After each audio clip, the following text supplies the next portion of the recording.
All right, once again, back at you. The Action Podcast, episode 4. Finally doing it back-to-back weeks. 1 and 2 went pretty well. Now we got 3 and 4 back-to-back. Getting to a slow part of the year, I guess, right? Football's over. It almost seems boring to watch college basketball and NBA. Whoa. Basketball is not boring, my friend. It is not boring. No, don't get me wrong. 3 great games on today on Saturday. Just not as impactful, or on Sunday. Just not as impactful to me as watching football on Saturday and Sunday and Thursday and Monday and practicing every day, you know. But yes, there is still sports going on. The world does still go on. It just doesn't revolve around football right now. So definitely got some different topics for you this week. We're going to be talking a little bit about the Manziel interview on Club Shay. Was great. If you haven't watched that, it's an amazing interview by Manziel. A little bit about Rick Patino and the situation that he got himself in a few days ago. Some tips on things that we would push for if we were trying to be athletic directors, if we were applying for athletic directors. And then also, what do we do when we're not coaching? What do we do when we're not busy all the time? You know, I know Coach Salazar is just entering his off season, just wrapping off the UIL basketball playoffs. And I'm in the full thick of track, but nobody does Saturday meets anymore. So I got some Saturdays to myself. And of course, we're fortunate enough to work at a 4-day work week school, which it's pretty awesome to be off on Friday. So we find ourselves with a little bit of time. So we'll be discussing that on this episode of the Action Podcast. Let's go.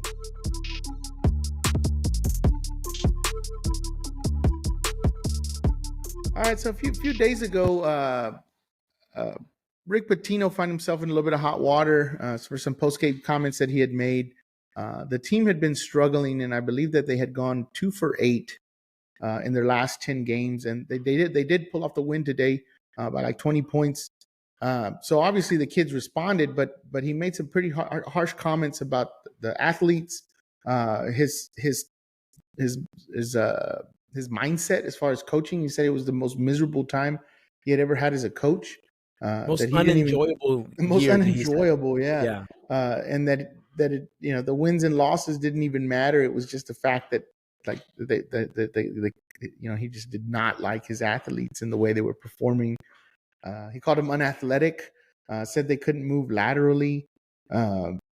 Said they're great kids, but they hear, but they don't listen. He couldn't get them to do a bounce pass, basic basketball. I mean, he berated his team for a while, and he came back and apologized. And I think he talked to his team, and obviously they responded. But the thing is first, is it professional to go out in front of the cameras? That's not something that we necessarily deal with at our level, but is it professional to talk about your kids in that way?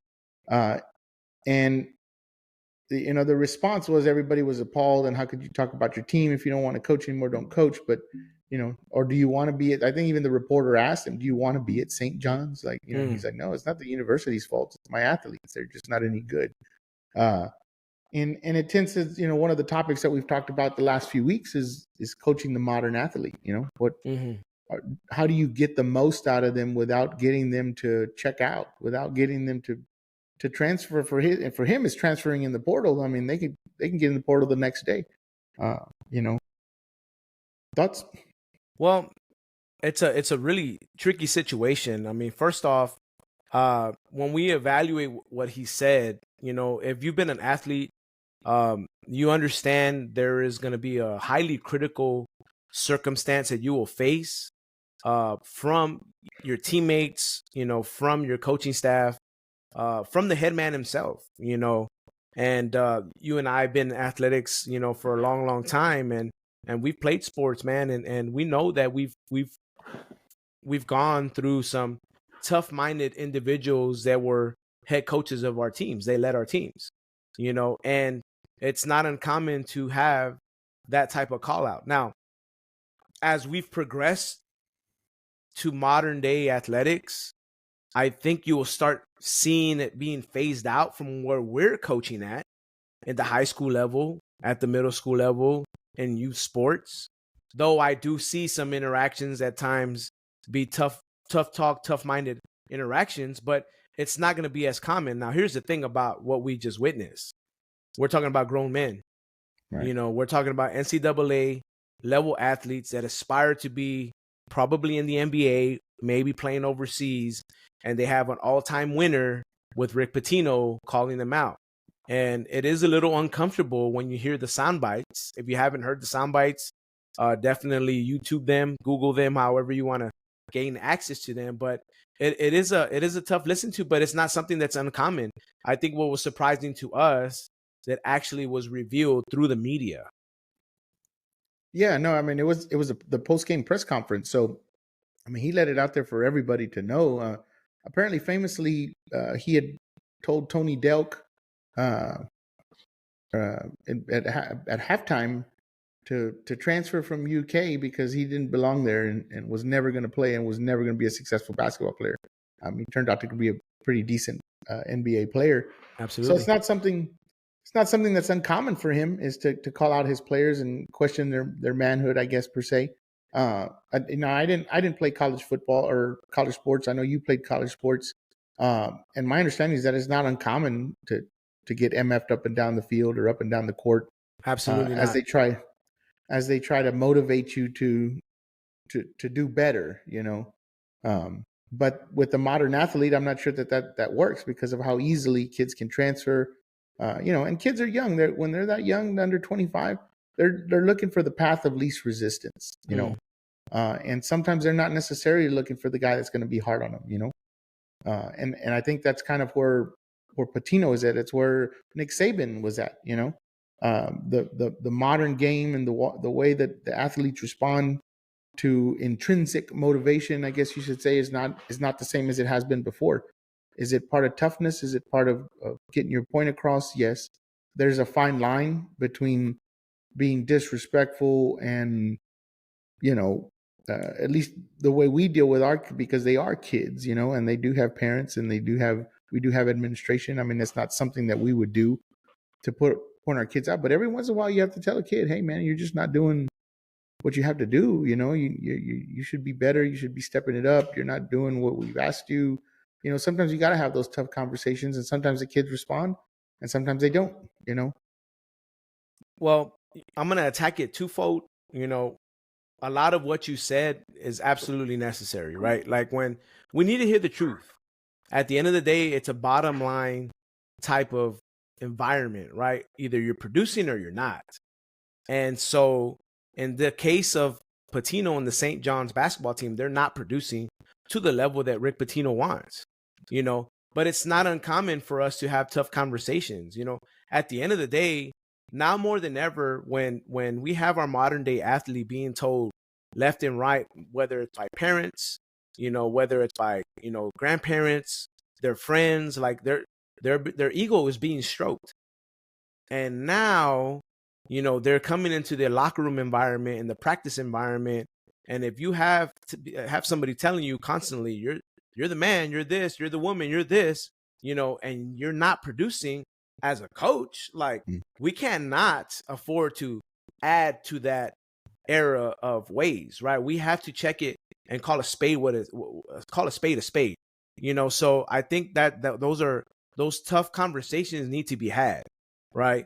I want to say, you know, earlier in the year, I had a parent, you know, communicate with me saying, you know, where her son was at, you know, and a lot of the parents were like, well, how do I know where my son is at as far as they're standing on their football team, right, whether they're progressing or not? Because some of them actually have the means to afford extra, you know, coaching, whether it's through private instruction or whatever the case. So I think it's within our right and scope of responsibility to make sure that our athletes understand where they're at. You know, it's important for them to know where they're at and what they need to get better at. And sometimes they're tough conversations. Let's not get it twisted now. You know, we are men and we have a way of we communicate. And sometimes, you know, insults are the intimacy of language that we speak, right? And so sometimes to get a point across, we'll say something funny like, hey, this and that, like, hands like frying pans type of stuff, right? Like just to and as a joke, right? Just to obviously smooth over what a message that's being delivered, right? And so, but at the end, make no mistake, that message needs to be delivered. Oh, it needs to be delivered, definitely. But it seems now more than ever, though, then you start crossing that line into bullying and all those kind of things. Is why are you signaling my son out for something? That kind of thing. It's a real fine line, it's sometimes like I said, this generation, like you said, though, you brought that great point about parents not knowing where their kids are at or what they can do to improve, kind of thing. Because my son comes home, he's going to be a freshman next year, he's 8th grader. How was your day? Good. What Yeah, y'all do in athletics? Nothing. they're not very No, transparent. I mean, you don't get much out of them. You know what I mean? Well, how was your practice? Oh, it was okay. Like, well, we don't get a lot of information from them, and then not knowing where they are, and that's someone coming from someone who knows the game, right? But so if you're a parent that doesn't or doesn't understand, and you think they're doing good, or your kid is coming and telling you that he's the greatest and that he's not getting a fair shot, well, you're probably going to go ask, hey, well, he says he's not. Why isn't he playing as much? He says he's doing, never misses practice, or whatever the case might be. But it's definitely an interesting time that we live in, where I think 5-10 years ago, I mean, that's probably not even a big deal that Patino goes on TV and says those things. But now it seems like it's a big deal because of the way society is, because we're It's different, man. It's yeah, different. it is. Yeah. I'll tell you that I'm a tough person to play for. Like, I'm hard on my kids. I go at it with them, and I try to, it's just like sharpening the axe for me, right? You can't cut through wood with a dull axe. For me, I'm sharpening the axe in the way I approach things, but I'm very respectful, right? I hug on them after, I'm tough on them. But at the end of the day, it's a very needed thing. You talked about bullying, man. There's something to be said about an opponent that's the dude that's a real deal, and then talking mess. Like, that's a next level type of bullying that somebody psychologically may not be able to recover from. So we got to prepare our athletes to, encounter an opponent that's next level Kevin Garnett in your face type of stuff. You know what I'm saying? Right. Yeah, no, I agree. I mean, they got to be, mental toughness is definitely something that is lacking in today's athletes. I think in society in general with the youth, because life isn't easy. It's not. I mean, you're probably not going to have a boss that's going to, but they could go to a meeting if you're at your boss and say, hey, we're not producing, our numbers are not very good.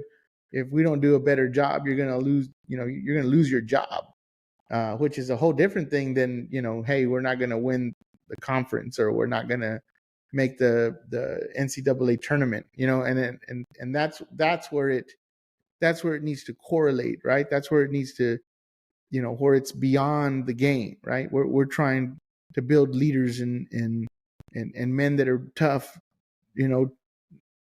in life, because like Sylvester Stallone said, right? Life's gonna punch you in the face, and it's not about how hard you can get hit. It's about how many times you can get hit and get back up, And to me, I think those athletes responded. I mean, I watched the game today when St. John's was playing. The kids are attentive. I mean, there's nobody that seemed to have checked out. They elevated their game to me, and it worked for those kids. But it doesn't work for all of them. And the response is accordingly, because at the end of the day, like, our athletes, I think every coach can say this, like, we're molding them to be the best versions of themselves, even at the time of adversity, right? And where we're gonna check them, right? And really, I'd rather have somebody check me than be passive aggressive about it, or be ignored, because the old saying is, if once that coach starts ignoring you, then be fearful of where your status is on the team. That's when you should be worried. Yeah. That's when you should be worried. Exactly. Yeah, no. Now, I do. I'm sorry, Coach. I do want to now frame this in a different way now, right? Now, when we talk about Rick Pitino, right, and we talk about anybody that has a status like them, right? I do want to talk about and bring to the attention the level of cachet they bring, right? The level Skins on the of, wall.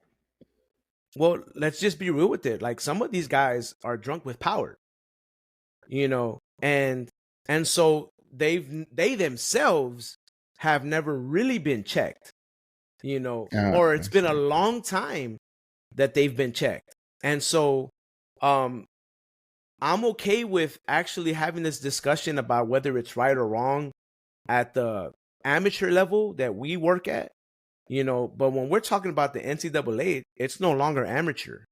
We're talking about the NFL, it's no longer amateur. So you're having a grown man addressing another grown man. Now this time it's not face to face. Now this time it's brought up in the media. You know, how do you think a player that may have a different mindset, and I mentioned to you in a private discussion, right? Like, I'm a person that grew up in the inner city. You know what I'm saying? The level of disrespect I won't tolerate. And that's just the way it is for me. Like, I won't. I'm not gonna be unprofessional to the extent that we're gonna come to fisticups, but you're gonna be addressed about how you treat me as a professional. And when we talk about, like, that environment, and he crosses the wrong lines or the wrong path, with somebody with my type of mindset, and they respond negatively, they come back in the media and address his as antics. Like, now you're talking about a catch-22 situation. What do you think about that? Well, I mean, like I said, there's definitely that fine line, but I think it comes down to the relationship that you have with your athletes, or in certain situations, which I think we've all been a part of at some point in our career, with our peers, right? And even head coaches and whatever else. Sometimes it does get heated. Emotions are high. The stakes are high sometimes, and but it's also the relationship that you have with that person, right? A kid can take quite a bit of it if they know that you care, if they know that you're coming from the right place. Does that make sense? You Absolutely. can take a little bit of berating from your higher ups if you screw up and they're putting you in check, and you're like, yeah, I screwed that up, I'm going to get it right. You know what I mean? Mm-hmm. uh, Based upon the relationship that you have, I think that's a big key component, is a relationship, right? If you, Right. you don't have that relationship, if you don't establish a relationship, then it's not the same. Does that make sense? Right. I have seen people that have come into maybe a place where I'm at that's got a bit of rougher style, and it's the first day of two-a-days and they're ripping kids, and they barely met them a week before, and you're like, hey man, build a little bit of a relationship first and then start to get there. You know what I mean? That kind of thing. And it's also just your style, I guess, And Mhm. it's okay to be tough. You know what I'm saying? Like, I was coached by Don Gadden, who's as tough as they come, and I actually worked for him as well. And so it's okay to be tough. You know, it's when I want to be cautious when I say this. Like, I think there's bad apples in a lot of professions, and especially if you hold that power over people. Mm. I want to say, like, an analogy of a police officer, you know, that expects a level of obedience, in a traffic stop, right? And I get that part, but then there's crossing the lines, right? When we're drunk with power and you feel like you're above the law, like in some circumstances, Mm. I've actually witnessed coaches feel like they're above the law. Yeah. You know what I'm saying? And so I feel like that's also a level of this that needs to be brought to discussion. That, I would probably venture to say that Rick Pitino feels a little bit untouchable as well. Oh yeah, at this point, definitely. And even I think at his point in his career too, if St. John were to come back tomorrow and be like, hey, you know what, we don't want you to be the coach anymore because you talk bad about your athletes, he would be like, okay, that's fine. And then he'd go find the next job. It's not a big deal. Or he retires. I mean, uh, I do see the point that you're making about the power drunk kind of things, and where they feel untouchable. And like Rick Pitino, probably Nick Saban, um, you know, um, But here's the thing about Nick Saban, right? Like, you say that, and I probably agree with you, right? Like, I would say that he has absolute power, but like the level of stories that came about him is more about reverence than it is about, like, man, this guy was like, he was tough and I just hated him. Like, that's it. Right. Like, I think a lot of the players really speak highly of him because I think he actually really cared about his Well, guys, right? Like, that's my point, is that it's about the relationship. If you have a relationship with a kid or a peer or whoever, and like I said, like the time that you worry is when they do stop being hard on you, because then all of a sudden they're not counting on you. They don't care whether you bring it or not. Does that make sense? I mean, and I think that's what it all comes down to, is having that relationship with a kid where you are able to to get after them and rip them and then love them and then get them to do right. And my philosophy is, the first 2 or 3 times I'm gonna teach you up and I'm gonna coach you up and let's try to fix it. But the fourth or fifth time you screw it up, now I'm gonna be angry, because I've showed you how to do it. I've helped you do it. We've done it together. At some point you got to fix it, and if you're not fixing it, then I'm gonna get a little bit upset with you. You know what I'm saying? right. But at the same time, with my style, I think that sometimes the kids understand that once it gets to that point, okay, I've really messed up. Does that make sense? Mhm. Okay, I need to fix this. But it's not to the point of, I mean, and I don't think what Patino said was really that bad. I mean, in all I don't think honesty, so I either. mean, I just think the forum, how he said it, right? right. I think that's more of a locker room Yeah. discussion. Like, make no Yes. mistake, I Yes. don't think he's a Bob Knight guy. You No. know what I'm No. saying? That we're far removed from that. But well, I say far removed from that, but it's not too long ago that we did have Bob Knight being celebrated, but some of his antics definitely wouldn't fit in today's No. era. No. You Not know at what I'm all. saying? Like, even though he's an excellent coach, like, at the end of the day, like, I mean, there's the level of disrespect and some of the things that I saw, like, that we all witnessed on video, firsthand knowledge from different players and such. Like, we're kind of removed from that. Obviously, I don't think Rick Pitino fits that mode. But he is suffering from the crime of announcing this to the world rather than keeping it in house, and we're only talking about it because of that reason. Oh yeah, and he did get some flack, and he apologized apparently to the team in a team meeting, and said just that his expectations weren't being met, and that he felt that they could do better, and it seemed to have rallied the team. Like I said, they bounced Mhm. back, and they seem to have been they look pretty decent today. Um, it's just, again, everybody has their style, everybody has their way of motivating their athletes, and I think it still has a place in today's society. It's just Yeah, it's it takes a becoming village. few and far between.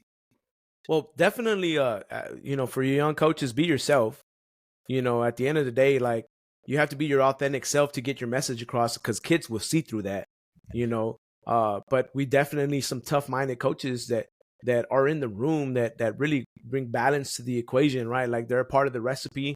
Make no mistake, though I disagree with how the message was delivered, I do agree with some of the message. Like, at the end of the day, it's bottom line, you got to produce, and they're not producing. And you just mentioned today, Coach Alvey, like, they had a 20-point victory. So hopefully the trend continues, where they're turning it around for themselves. All right. So today, Coach Salazar put me on to Club Shay. I don't know if y'all are familiar. Shannon Sharp's podcast, and not Sterling Sharp, Shannon Sharp. And I almost got that confused, but But they were both dudes. yeah, they were. Yeah, they were. Yeah. And great. He's got some great people on his podcast. He's very informative. And of course, the whole Cat Williams thing a few weeks ago, or whatever it was, that blew up the internet.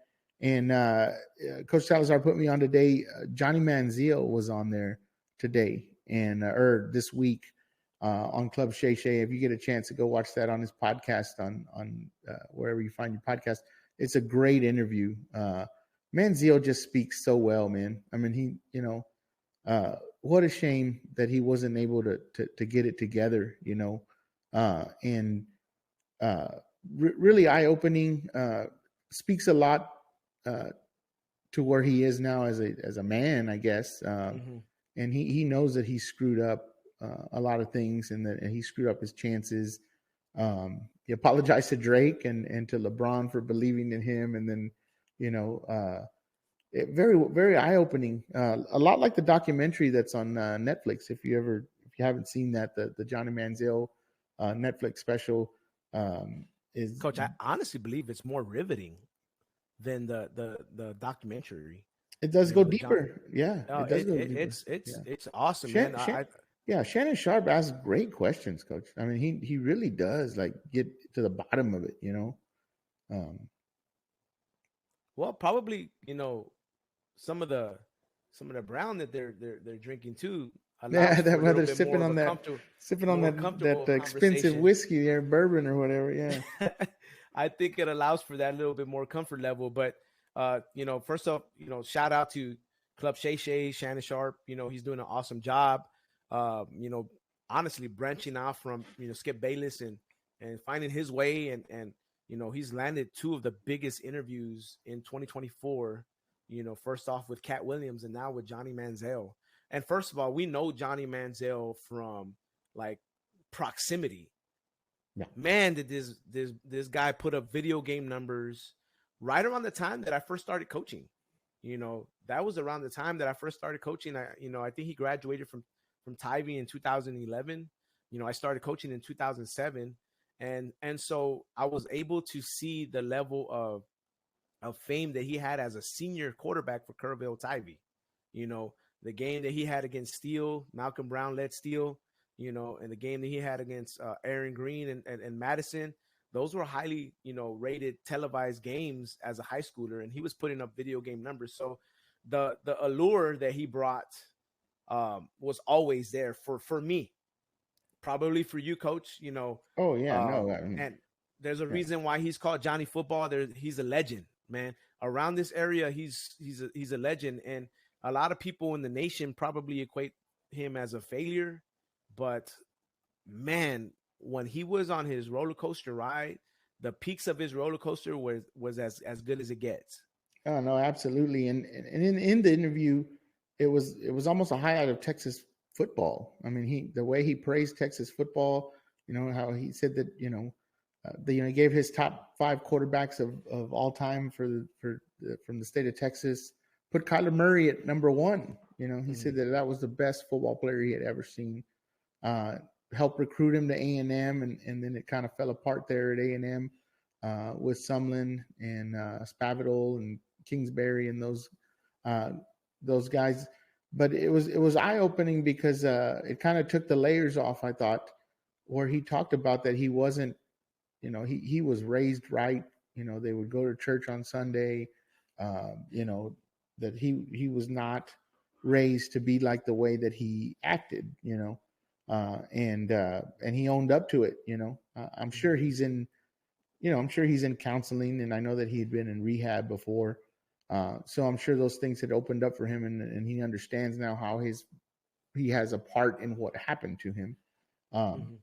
But it was eye-opening how, that he was provided with everything that he needed to be successful in life, and just kind of just let it just get through his hands, And now that he understands that he had a big part in that happening, I thought that was very powerful of him to say, giving credit to his mom and his dad, I'm so thankful that he was able to figure that out. Because it was a potential death spiral, of where he was headed, even glancing at the pictures of when he went and had his binge in Vegas, right, to where he first got drafted from the Browns, where he was weighing 210 pounds, to when he was at Vegas, missing game 16, if I'm not mistaken, that year. Yeah. The year escapes me, but he was 170 pounds. And then he missed his flight, I think, right? And then coach, and then he at the combine, he went out at the combine the night before, and got high or whatever, and somehow didn't test positive, and but his agent dropped him. I mean, his best friend from college that helped kind of make the money train, they don't speak anymore. I mean, it's just but more than anything, the one of the most powerful points he made was when they asked him, if you were in college now, what do you think your NIL worth would be?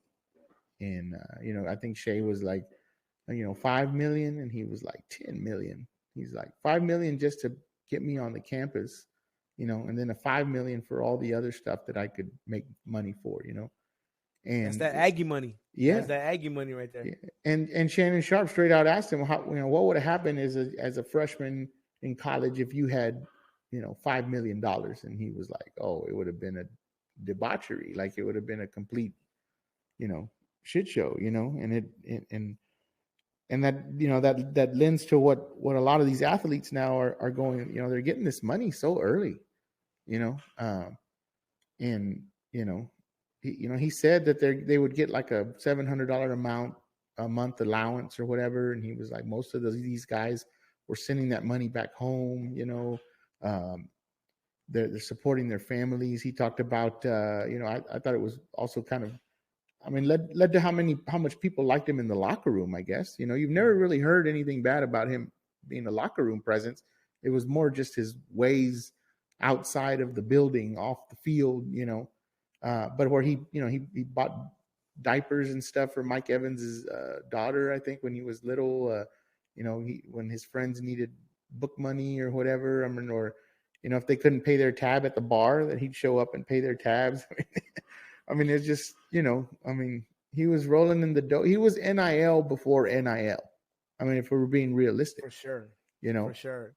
I agree with him. $10 million sounds about right. If you're talking about one of the things he disclosed when his dad met with Kevin Sumlin and asked for $3 million just to stay for 2 more years, that was at that time. That's not accounting for inflation of where we're at today. And he still got to keep his Heisman. Like, it's remarkable. It's a remarkable interview because of how candid he is, of sharing the demons that he's gone through, he's overcoming. He's still overcoming them. It's not like he's being celebrated for being, on the other side of things. I think that some of the demons that he brought to the table, that are still weighing on him, is something that he's going to have to work through his whole life. He talked about his mental struggles. He talked about, his confidence issues that were zapped away, towards the end of his career. I just, what's fascinating about him is that he was able to share, how effortless the game came to him. I mentioned how amazing his high school career was, but this man literally led in his freshman year the Texas A&M Aggies. I think they were 15-point underdogs at Tuscaloosa, and beat Alabama at Tuscaloosa, right? And that's one of the greatest things that anybody has ever witnessed in that sport, and it was just jaw-dropping, his performances that he would put up. And I think what was pivotal for him in the negative sense is when the Johnny football, persona really took over after that Cotton Bowl victory over Oklahoma. And I think that was his sophomore year, and that was just kind of like the point of no return for just the ego that really took over Johnny Manziel and transcended into Johnny football. And it was also he spoke a lot about how his relationship with Cliff Kingsbury, and that Kingsbury tried to get, went in there and tried to renegotiate his contract, and Mike Sumlin was like, yeah, nah, you can just go ahead and make your money somewhere else, and that how that affected his relationship with Mike Sumlin, and then also whether he was going to stay or not, but the two of them together, I think in the documentary, he talks about where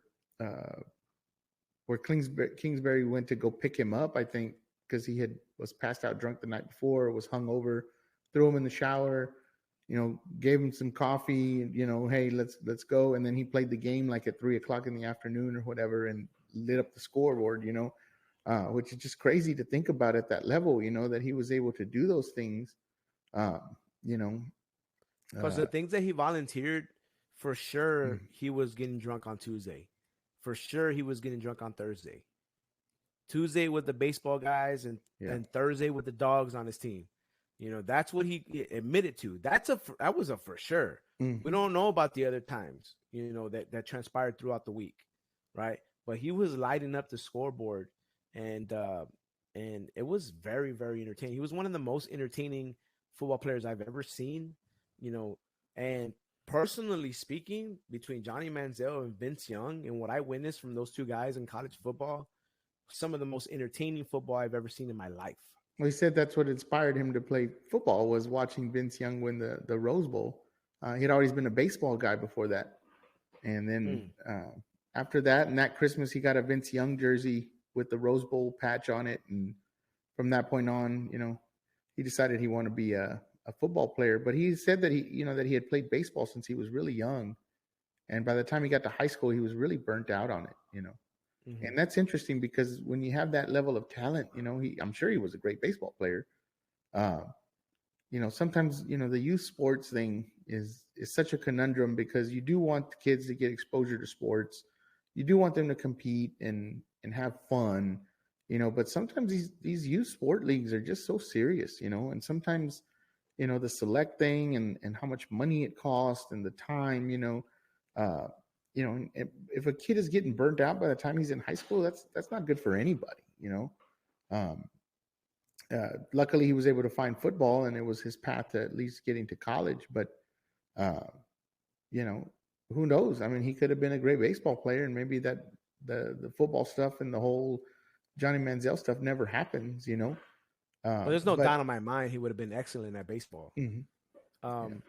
You're kind of spot on with questioning like what youth sports bring to the table. I think, I don't want to speak for you, but I'm going to say that I've witnessed kids that I've coached in football that already been burnt out by their sophomore year, because they've played so many years of football. And I understand the culture of it. I used to coach for the Junior Volks, the Najib affiliated Junior Volks in San Antonio. And man, it's a lot of pressure from 5 years old all the way up. Yeah. And there's a lot of things that come, that reveal itself. The one thing is the physical aspect, right? But the mental aspect and the toll that we're asking our kids to, put on themselves, and then I always wondered, like, our practices were like from 6 to 8. When do the kids do their homework? Like I was wondering, that's like that's another thing. Like, yeah. Are they even working on becoming better students? Like, I love sports. I love what it brings to the table, but you and I know that the key to life is having that education, right? And having the knowledge, to stay ahead of the curve. And so, I honestly thought that was a major component that was something that we were, considered, as far as education goes. Yeah, no, I thought it was revealing that he was burnt out by his sophomore year in high school. And his as great a player as he was, he didn't have a lot of confidence. I mean, it seemed like, he talked about how he didn't want to he ended up decommitting to Oregon because Marcus Mariota was there, and he didn't think that he was as good as Marcus Mariota. And so he was never going to get to play there, and that's why he ended up switching his commitments and stuff. UT wanted him to be a safety. They didn't want him to play quarterback, and and he was like, I don't know, I don't want to play safety. Like they, what he said? There's no white safeties in the NFL, I think was what he said. But it's just an amazing story. A Texas football story is really what it is. Legendary, regardless of what he didn't achieve in the NFL, what he did at the college level, I mean, he's in the A&M Hall of Fame. I mean, he's on the campus all the time. I think kind of as an ambassador, I mean, it's just an incredible story of a kid from, he was originally from Tyler, Texas. His parents moved to Kerrville, and just took the nation by storm. I mean, courtside seats at the Houston game. I mean, he said the access that he was given, were, James Harden and LeBron and Drake and, they're all becoming his friends on Instagram. And, so he would shoot out a DM like, hey, can I get some courtside seats for tonight? And James Harden was like, yeah, I got 3 at the box for you. Well, yeah, it's an hour and a half from, what do you say, an hour and a half from College Station. 3 of his boys drive to Houston and they're sitting courtside. I mean, and it's incredible how they developed this whole story to protect the money, and it's like he said, he's like, I was like a 20-year-old kid. I wasn't thinking about it. Like it was just, hey, I'm walking by and they're selling out jerseys at the bookstore and I'm not getting any money, and then they create the story of how his grandfather came from oil money or whatever that turned out to be completely not true. But people believed it, and that's why he was sitting courtside at the NBA Finals or, at the Super Bowl in a box with celebrities. I mean, it's just insane how it just like unraveled, you know. And it's like what he said, that somebody had offered him like a couple $100 or something to sign some autographs, and then another guy was like, "You're gonna take that?" And he was like, "Yeah," And he's like, "Dude, you could be making $300,000." And they just started. I mean, they started an enterprise. I mean, NIL before NIL, right? Now, Right. People do it all the time. I think he talked a lot about how Reggie Bush deserves his Heisman back, right? Yeah, he lent. I think when we think about the movie Blue Chips, Yes, that's what I yes. was thinking about. Everything that he's talked The about. It Money was the Men. Yeah, old way of doing things. yeah. In that movie, this character named Happy is the bagman. Is the person that's Eh, providing money to Shaq, Penny. Ricky Rose character Yeah. And he with talked the about that. LSU had a bagman, A&M. He named all the schools that were trying to get him to go there, and now they all had bagmen. I mean, yeah, it's and you so know, I think a lot of there's a lot of people scared about what he knows, and if he's gonna be operating as candid as he is, man, he's gonna be a wealth of stories to come. Now, I will say this side note: the level of drama that him and Manti Te'o, who were in that same yeah, Heisman yeah, class, interesting. Yeah. provided. Their stories, man, and how everything unfolded for them, right, is absolutely crazy. That might be the most entertaining Heisman ceremony ever, just because of those two headliners right there, man. But that was just a side observation I had. I mean, he talked a little bit about Manti in his interview with at Club Shay Yeah, and how much of a great guy Manti was, and his family. Yeah, he talked his about his family was family. to his Yeah. parents, and so yeah, man, it's just the whole aura of Johnny Manziel was awesome, man. It was And very, it's very fascinating. yeah, he's still entertaining. Like, you know what I mean? If he was on College Game Day, like I would watch it. It's like Charles Barkley and Shaq going at each other. On NBA Live or whatever. Like it's just like just the stories that he had, and he's also got he's obviously an intelligent guy. I mean, uh, and the way he speaks, he's very eloquent, and it was almost a 2.5 hour interview too. Right. Uh, where he pretty much laid it all on the table, and I think that's credit to also to Shannon Sharp, like just the questions that he was asking. Like, how did you grow up? Like, and he's like, I know why you're asking that. He's like, no, like my parents raised me right, or the questions about how did you end up on court side at the NBA finals, like when you didn't have any money, or driving a Mercedes Benz in college. I mean, it was so obvious too, that he was getting paid. That the NCAA, what, they suspended him 2 games or something. Um, and for Reggie Bush, which essentially was doing the same thing, Well, doesn't get I his don't I don't Heisman. know if it was the same thing. I know what was proven Yeah. does not equate to what was going on. Um, It's not even with Johnny close. Manziel, Yeah. not even close. But at the end of the day, breaking the rules is breaking the rules. I just, I feel bad for Reggie Bush. Do you think Um, he deserves to get his Heisman back at this I point? Now do. that yeah, I do. He's probably the most. I showed a lot of reverence to Vince Young and to Johnny Manziel, but Reggie Bush is that guy that was appointment television for me when I was younger, man. That especially being a running back, like I really enjoy the way he played, man. It was just his highlights. I can't remember, how many times I uploaded those highlights on my phone, man, just to get a glimpse of his running style, try to emulate as much as I could, man. His legendary finishes at the goal line, leaping into the goal line, just how acrobatic he was, man. And not only that, man, but he was not a big guy, man. He's a smaller running back, so being able to utilize his hands as a receiver, like all of that stuff is something that I know that you and I are offensive coordinator aspire, type of people, man. So, imagine if we had a weapon like that, like nuts, like we would go nuts over that. Yeah, no, I think definitely, and he talked about how he's one of the biggest proponents to him getting his Heisman back, and he's like, I've been in the meetings and I've been there, and it's like people are discussing it, but it's up to the powers that be, whatever that meant, But I thought it was a fascinating interview. If you get a chance, check it out on Club Shay. Johnny Manziel interview was epic interview. All right, so the next topic we're going to talk about here is it's getting in the spring. There's jobs opening up, across the state of Texas. Some surprisingly and some expected. And there's a lot of expiring athletic directors out there, a lot of expiring head coaches.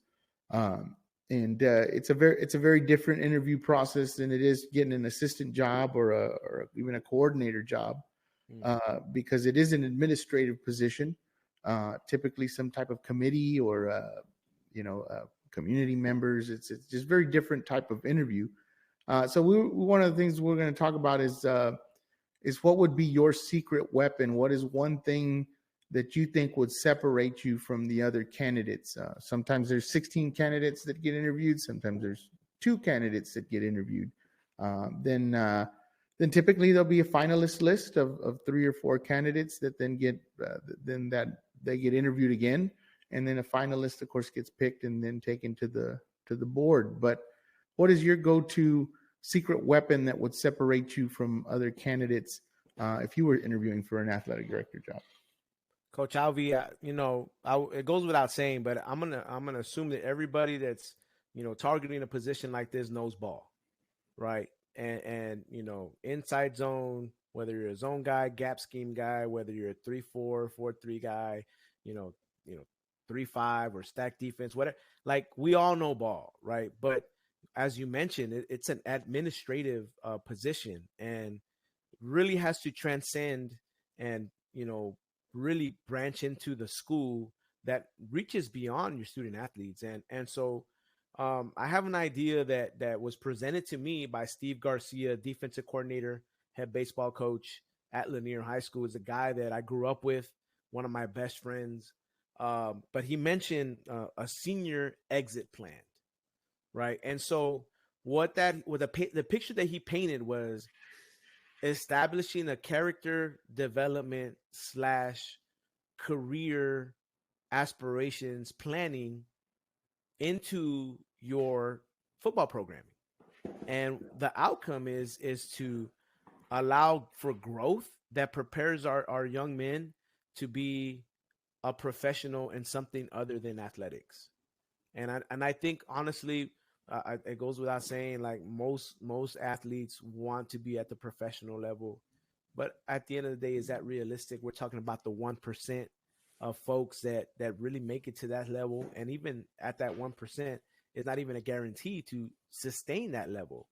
And so, I want to bring some statistics. I use the TAPR report in the state of Texas, right? And what that provides is it gives you a glimpse of demographics, of your testing, your results, your accountability, all of that in a nutshell, right? And what this document I pulled up, it's based out of Lanier High School. This is a 2023 document, right? Lanier is where I graduated. So when I look at, it says the amount of Hispanics at Lanier High School is 1,472 students, right? And then I go down and it says economically disadvantaged. It says 1,494 students. So that's roughly, from the entire population, hovering between 95 and 96% in those 2 key points of demographic, right? Now, when I cut across, it also gives you what the state average is, right? The amount of Hispanic students in the state of Texas is at 53%. And adding to that, economically disadvantaged is at 62%, in the state of Texas. So there is a crisis that needs to be remedied. A lot of times, like me, students that kind of fall into these two categories are going to be first generation college graduates, right? Many times, somebody like me will have a parent that doesn't speak English or very limited English, right? So a lot of things can already be lost in translation, right? And so when we have a role like ours, as very influential as we are as coaches, right? Not just influential in athletics, on the entire campus, we're looked to in several different things to spearhead initiatives. I think we're losing out on opportunities to grow wholeheartedly what our student athletes should become, preparing them for the next level steps, right? So I sat down and had a conversation with Coach James out of Sotomayor High School, right? Excellent dude. I met him through a fellow coach named Coach Ortega, for South San High School.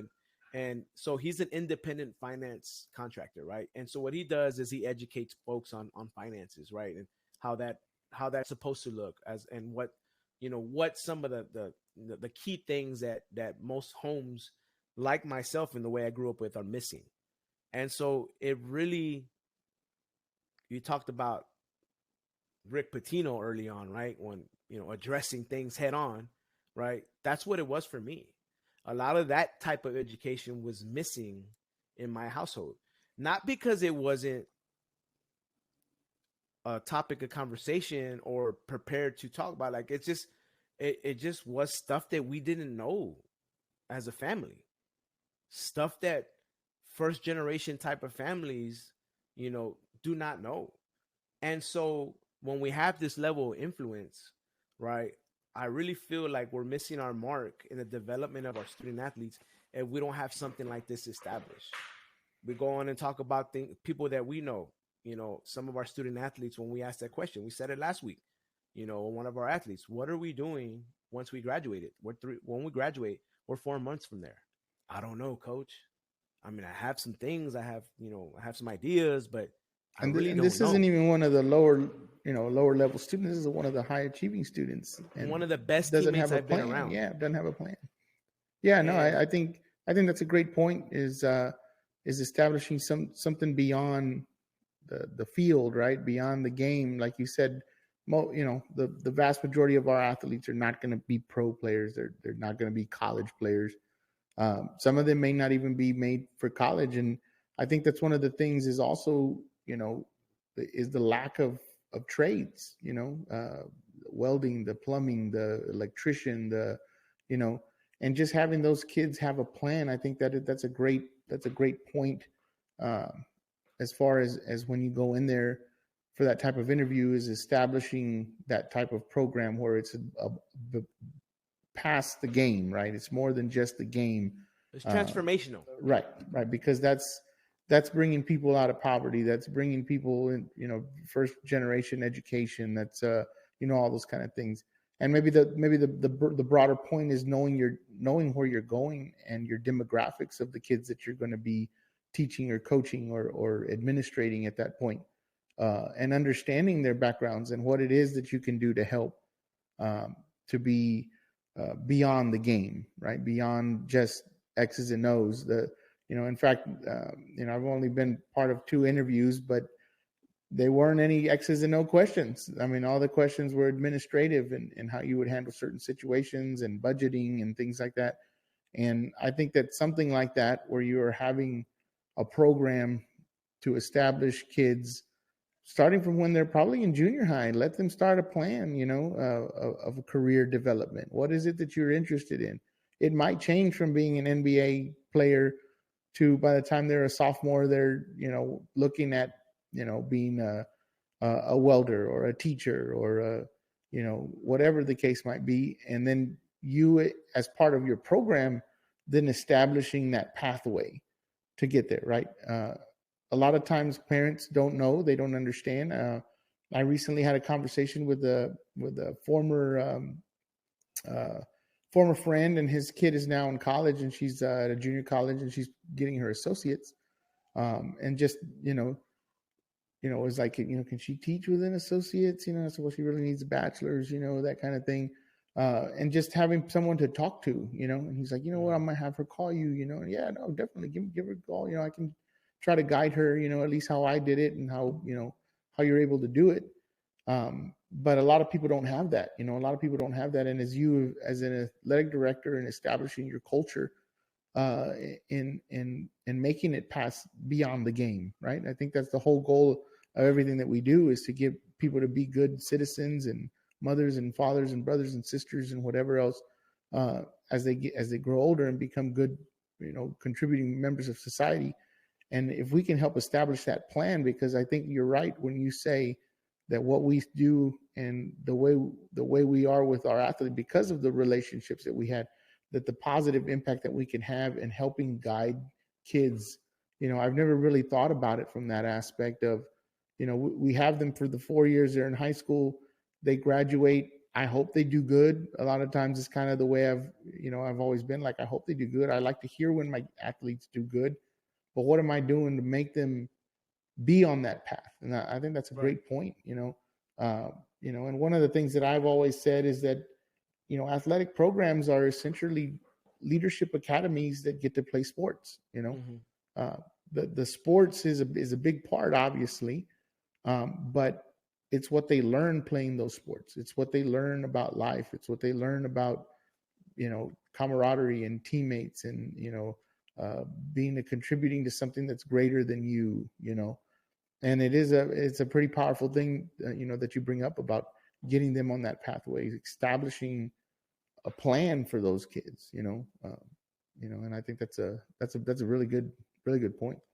Coach. It's much needed. I mean, I understand, like, we're limited in time, when we're allowed to spend with our kids, when it comes to UIL regulations and such. But I don't know how much. I'm not gonna venture and say, like, this it's gonna have this X amount of impact, on a Friday night for our football team, you know. But it really it comes down to, it's not about that, right? You talked about being a good citizen, and you talked about, bringing value to your community when it's all said and done. You know, I'm gonna pull up, something like, so how does this fit, for somebody like a Bernie Champion? You know, very affluent community. I had an opportunity to interview there last year with Coach Ellis, and I just brought their TAPR report up, right? Like, so if I looked at some of those same dynamics that I mentioned about Lanier High School, like, as far as Hispanic goes, it's about 651 students, which roughly is about 32% of their student population, right? But economically disadvantaged, there's 236 students in that building. That's about 12% of their population. So even though it's an affluent community, right, there's still people that you can catch. They're not going to fall through the cracks, right? And that's a big difference between Lanier High School and Bernie Champion, right? Like, the needs of that type of programming, huge difference. It's evidence in the numbers that I gave you, but it's still a necessity, right? At the end of the day, we're ground zero for talent development and whatever profession these kids want to choose, right? And so if we're talking about truly being their coach and truly coaching up the entire athlete, like, this is something that I'm very adamant that I think it needs to be a requirement, right? It's requirement programming stuff. It's stuff that we need to make drive an importance to. Is it going to mean the difference of you being a state champion, state champion contender or district champion contender? I'm not going to go out and say that. What I am going to tell you is that the kids, the student athletes that you're coaching, will value you a whole lot more than just that transactional experience if you just keep it straight athletics. Yeah, no, absolutely. And that's kind of the point, right? Is we want them to be, past the game, beyond the game. I've said that a few times. And I think regardless of what the percentage of low income or Hispanic or whatever. I mean, there is no kids are confused and lost a lot of times as to what they're going to do with the rest of their lives. And thankfully, some kids have the ability and the background that gets them in the right direction. But there's a plenty even in affluent homes where they don't really know what they're going to do yet. And if we can be there as a guiding voice, as have them establish some sort of plan, I think that it could be a really beautiful thing, visiting campuses, explaining the FAFSA process, how to apply for schools. I mean, all those kind of things. I mean, the counselors do a great job, but a lot of times that relationship with the counselor is not the same relationship you have with your coach. And I think that could be a very impactful thing, a very powerful thing. I think that's a great point. Well, to add to that, Coach, like the counselor's role nowadays is not what it used to be. All right. It's much more of a logistics position, and so the career development is really, it's hinging on the CTE programming that's available at that school, on the CTE teachers, and honestly, like I brought up, you made a great point, right? I brought up, it's not a Hispanic thing, right? Like I just gave you what looks like me, right? Like my demographics. But when we just talked about Johnny Manziel, he had a what for all intents and purposes, we thought he had a good storybook start to his life, right? 2-parent home in a fluent community like Kerrville, Tybee. And he had a lot of his own struggles. You know what I'm saying? So it doesn't matter what background you come from, right? Sometimes you get lost, right? You need guidance, and you need those beacons of hope that are coaches, that are counselors, that are teachers, that are parents in the community. Like that's another factor, right? Like sometimes, we also have to look at, the village in the community, right? A lot of times people they want to mind their own business nowadays, right? Like, and they don't want to get caught up in the drama. But I'm here today because of the village of community members that helped raise my mom, or help my mom raise me, I should say.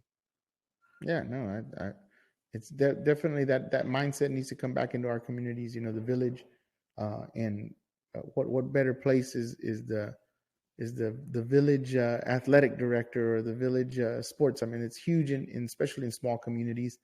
It's the only thing going on Friday nights, and if we can help do something to get these kids headed in the right direction, or at least to have some sort of plan, I think it's a beautiful thing. And I've never thought about it as far as from the athletic aspect of taking on that role, of the many roles that we carry as coaches.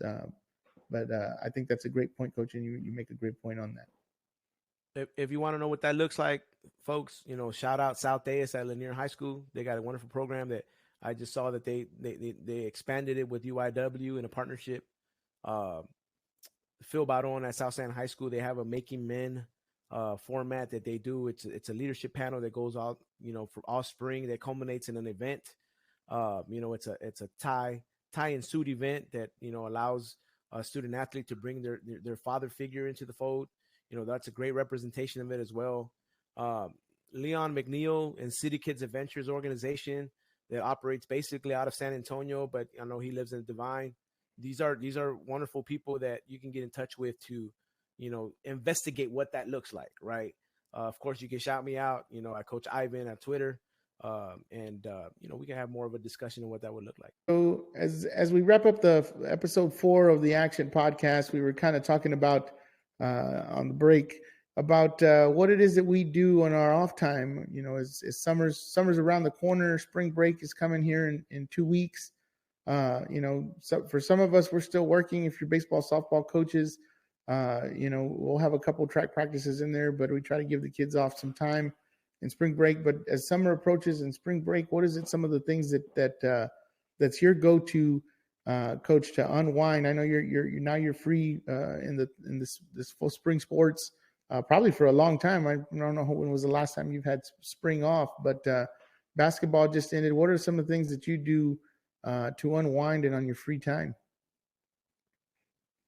Well, Coach, earlier today, I had a chance to, get on the grill a little bit and dabble. I'm not very good. Like my wife Leah says, it's good, but I know for a fact I'm not as good as some of the some of the coaches I've been around. So I got to thinking, like, man, wouldn't it be great at some point that we can kind of put together the logistics of an event that can be a cook-off?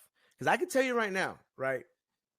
South A is at Lanier, Wendell Harris at San Antonio Lee, Jesse Marial at San Antonio Edison, right? I know that you can dabble a little bit on the grill. You know, Elian Martinez, you know, he's made some brisket for us and several different things, you know, on Sundays that I know he can dabble on. Like, there's got to be some type of competition amongst coaches, because I know these guys ain't scared of competition. No, Like, not at all. We got to figure something out. But yeah, no, I think that would be great, man. And there's actually a hashtag on X or whatever. It's like coaches who cook. It's like hashtag coaches who cook. You know, I love posting my videos of when I'm cooking, and I tell people all the time, you know, they're like, "Hey, man, that looked good. You know, you don't need to invite us." And I say, "Hey, man, anytime you see a video on there, that's an open invitation. Like, just come on, you know." But yeah, that's I think that'd be a great idea, man. We're gonna stay tuned, folks, because we're gonna try to, you know, start this initiative, because I am super excited of the possibilities, and we'll figure out, you know, at the end of the day, those meals proceeds can go to something, some good cause or whatever. But there are too many coaches that I've ran across that are just, you know, excellent on the grill and excellent in the kitchen that need to showcase their talents. But to get back to on task, right, Coach? Something that's near and dear to me is visiting Minnesota. You know, going back and so if you're not aware, I went to Minnesota, you know, for 6 years, 6.5 years. I lived up there. I went to school at Minnesota State University, Moorhead, and Hibbing Community College, and met my wife up there. And so she has family that live, to be exact, in Sawyer, Minnesota, which is, you know, about 30 minutes outside of Duluth. Wonderful community. Love going up there to visit. If we go in spring break, it'll be probably snowmobile time for me. Yeah, I was gonna say. It sounds cold, man. But I love it. I love it, man. It's 4 seasons to enjoy up there in Minnesota. But the snowmobiling is one of my favorite things I've ever done in my life. You know, so I'm hopeful that if we can swing that, you know, let's see if the income tax return comes in on time. We can swing that trip, then we'll definitely do that. But for sure, it's on the agenda in the summer. If you haven't experienced summers up north, man, they're beautiful. They're beautiful to take in. Minnesota is a great location for that because it's a land of 10,000 lakes. So if you enjoy fishing, if you enjoy just being on the cabins in the woods type of deal, 4-wheeling and all that stuff, man, that's something that I enjoy definitely doing. But you know, I have little ones. You know, definitely taking in, you know, some instruction on basketball. You know, for my daughters, especially Anelli and Leilani. And then my side business, my side venture, man, with Destination Athlete, you know, just trying to, you know, have a side hustle, and hopefully at some point that becomes my main hustle, that, you know, I can continue to grow. And if you have any questions on that, you know, feel free to shout me out on that. A plug right there. A plug. Yes, sir. Yeah. Well, as far as I'm concerned, as far as I, you know, whenever I do get some time off, especially on the weekends, it's like you said, you hit the nail right on the coffin, is grill, you know. Whether it's brisket, pulled pork, I mean, just fajitas, hamburgers, whatever it is, I like to throw on the grill. I think it's a great time for family to get together, you know, and bond over the sharing bread, you know, and I think it's a great thing. But you're right. I mean, you know, there's a lot of great coaches out there that can grill, and I think it'd be great to get something together for coaches to have a cook-off. For just bragging rights, and like you said, for probably for a great cause that we can donate to something. You know, that'd be a great thing that we definitely somebody's should set getting up. a championship belt for yeah, sure. That would be great. We're gonna go all out for that. Oh man, you got coaches that love to compete anyway. Can you imagine over a brisket? Oh man, it would be great. That's definitely something we got to get going. The other thing I like to do is fish, man. I'm fortunate enough to have a boat, and I don't take it out as much as I should. Just because of how busy we are often. But whenever I can get out on the coast or on a lake, I mean, just throw some hooks in the water. I love doing it, man. It's a great pastime, listening to some music and some camaraderie and fishing. And my wife usually at Christmas time around December, she'll book us a trip to Mexico. Man, we love going to Playa del Carmen, and this year we're going to stay at Isla Mujeres, and she does a great job of setting that up, and it's something to look forward to as the year kind of winds down. One thing about once track season hits, it seems to be so fast and furious that before you blink, it's May. But it's something to look forward to, and it's something that we like doing is going down there. So you like going north to the cold. I like going south to the beach. You know what I'm saying? So, but you definitely got to find time. As a coach, as busy as we are, is to spend time with family and get away, and whatever it is that you like to do. We were talking about the NCAA is fixing to come out. There's a lot of coaches. I know Coach Welsh at Natalia just talked his wife into letting him get an Xbox in anticipation of NCAA, and I'm sure there'll be a lot of fun be had once that comes out. I started out with the original Atari 3600, if you even know what that is, but all the way to now, I'm playing some Madden on the. There's nothing like two coaches going at it on Madden, man. So I like to show up the kids sometimes whenever I can too, But definitely got to find some time to do something. Miss gaming. Yeah. I miss gaming, man. I used to be a big Madden person, and especially Call of Duty. Probably Squad up, baby. 2010 is when I really stopped playing. But since that, I definitely enjoyed, a lot of versions of Call of Duty.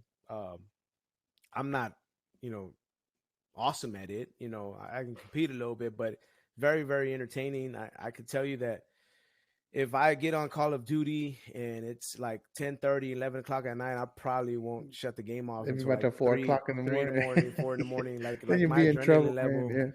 Yeah. My adrenaline level is really pumping, man. It's crazy how that game can get you hooked, man. So, but yeah, man, I definitely missed the gaming part for sure, man. I don't think I'm afforded that much time since I have little ones. It's tough. It's tough. Yeah, no. Thankfully, I have they could watch me play, but I don't want them to watch me play first person shooter games. Yeah, well, thankfully I have a teenage boy, and so that way I can get away with saying that he wanted the game. So that's happened a couple of times. Dad, I didn't want that game. Like, no, you do. You tell mom you wanted that game. So, but no, definitely, man. It's always important to find something else to do, and kind of get away from a little break of the monotony and a little mindless activity, whatever it is. Whether it's fishing or planning a good vacation, and hopefully, thankfully we're blessed to be able to have the opportunity to go to those places and things like that. But you always got to find some time for yourself and time to unwind. So just a little bit of what we do to get away from the grind a little bit. Mm-hmm. So this has been episode 4 of the Action Podcast. We're going pretty strong. We're still working on getting the guests. So hopefully next week we'll definitely get somebody. I know some of y'all are probably getting tired of just seeing our faces every week, and we kind of expand. So definitely looking to having some guests on for sure next week and going into spring break. So another episode of the Action Podcast. Let's go.